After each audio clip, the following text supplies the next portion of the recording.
थी आँखों में चमक, फूलों में महक, शायद उस इल्म में बहुत ज़ोर था। थी जब हमारी आँखों में शर्म व हया बाकी, क्या वो ज़माना और था। अस्सलाम वालेकुम नाज़रीन, मैं हामिद गुल फिर एक बार आपकी खिदमत में हाज़िर। तो नाज़रीन, आज हम बात करेंगे एक खूबसूरत समाज की। क्या एक खूबसूरत समाज बनाने में तालीम का वाकई कोई रोल है? अगर तालीम का वाकई कोई रोल है तो फिर तालीम पहले ही ज़्यादा थी, क्योंकि अगर हम थोड़ा पीछे चलते हैं, तालीम बहुत कम थी लेकिन समाज खूबसूरत था। लोगों के दिलों में एक दूसरे के तय प्यार और मोहब्बत था। लोग रिश्तों की अहमियत को समझते थे, रिश्तों की कदर करते थे, छोटे बड़ों का लिहाज था। एक दूसरे के घर आने जाने में लोग अपनी शान समझते थे, एक दूसरे के काम आने में लोग अपनी शान समझते थे। लोगों के दिल नरम थे, एक दूसरे के लिए जान देते थे। तो आज क्या हुआ है हमारे समाज को इतनी एजुकेशन होने के बावजूद? क्या उन टीचर्स के पढ़ाने में ज़्यादा असर था, या उन टीचर्स के दिलों में एक खूबसूरत समाज ताबीर करने का जज्बा था, या तालीम के साथ साथ घर की परवरिश भी वैसी ही थी, इसलिए एक खूबसूरत समाज था?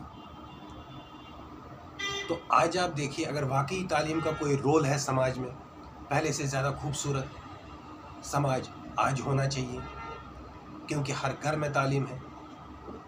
पहले तालीम बहुत कम थी, कुछ लोग गरीबी की वजह से नहीं पढ़ पाते थे, कुछ लोगों को स्कूल दूर पढ़ते थे, या कुछ लोगों की नज़रों में उन दिनों शायद तालीम की ज़्यादा अहमियत नहीं थी।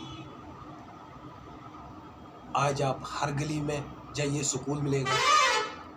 आज कहीं भी जाइए, जब भी हम घर से निकलते हैं तो 2 किलोमीटर में हमें 3 स्कूल मिलते हैं।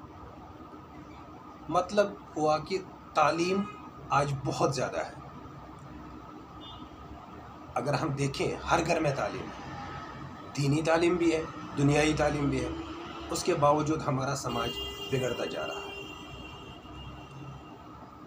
क्या उन दिनों वो ऑफिसर्स, वो डॉक्टर्स, वो आम लोग समाज के लिए अपने आप को जिम्मेदार समझते थे? क्या वो ऑफिसर्स समाज के लिए काम करते थे? तभी लोगों के दिलों में उनके लिए इज्जत और एहतराम था।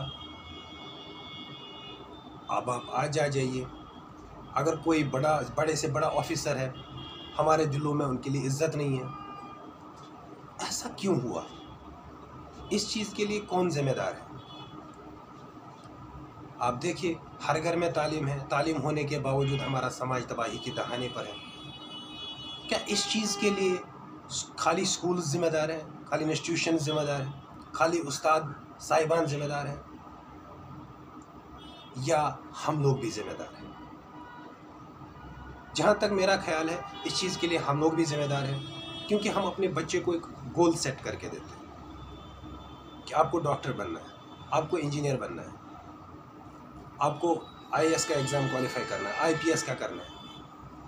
क्या हम उसके साथ साथ अपने बच्चे को कभी ये समझाते हैं कि डॉक्टर बनने के बाद आप पर कौन सी जिम्मेदारियां आयद होंगी, आपको किन जिम्मेदारियों को निभाना पड़ेगा?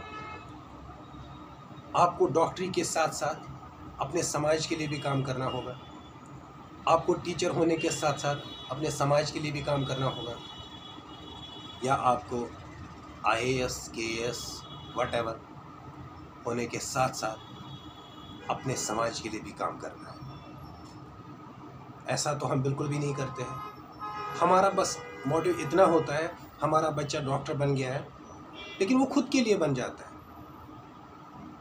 आम लोगों के लिए वो डॉक्टर शायद नहीं है, क्योंकि वो सिर्फ पैसा देखता है। एक टीचर सिर्फ पैसा देखता है, एक ऑफिसर सिर्फ पैसा देखता है। क्योंकि आप देखिए, किसी भी डिपार्टमेंट में आप जाइए, वहाँ आपको ऐसा महसूस होता है कि हम यहाँ पर गुलाम हैं। ये जो कुर्सियों पर बैठे हुए लोग हैं, ये हुकूमत कर रहे हैं। क्या उन लोगों को एहसास है कि हम लोगों की बदौलत इन बड़ी बड़ी कुर्सियों पे बैठे हैं। जब ये लोग हैं तभी हम ऑफिसर हैं, तभी हम डॉक्टर हैं, तभी हम टीचर हैं। इसका मतलब ये हुआ कि हर इंसान अपनी जिम्मेदारी को भूल चुका है। मैं ये नहीं कहता कि टीचर्स, डॉक्टर, ऑफिसर्स खाली इस समाज मतलब इस जो समाज ख़राब हो चुका है इसके लिए ज़िम्मेदार है। इसके लिए हम लोग भी ज़िम्मेदार हैं, हर इंसान इसके लिए ज़िम्मेदार है। लेकिन क्या आपको लगता है एक अच्छा समाज बनाने में तालीम का कोई रोल है?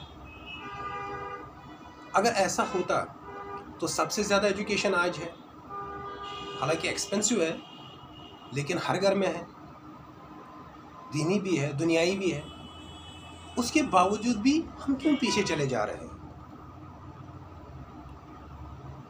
तो हमें एक अच्छा समाज, एक खूबसूरत समाज बनाने के लिए क्या करना चाहिए? कमेंट्स में लिख कर भेजिएगा। हालांकि मैं इस बात पे ज़्यादा तबसरा नहीं करूँगा क्योंकि मेरे पास इतना इल्म नहीं है। तो इन चंद बातों के साथ मुझे दीजिए इजाज़त। अल्लाह हाफ़िज़।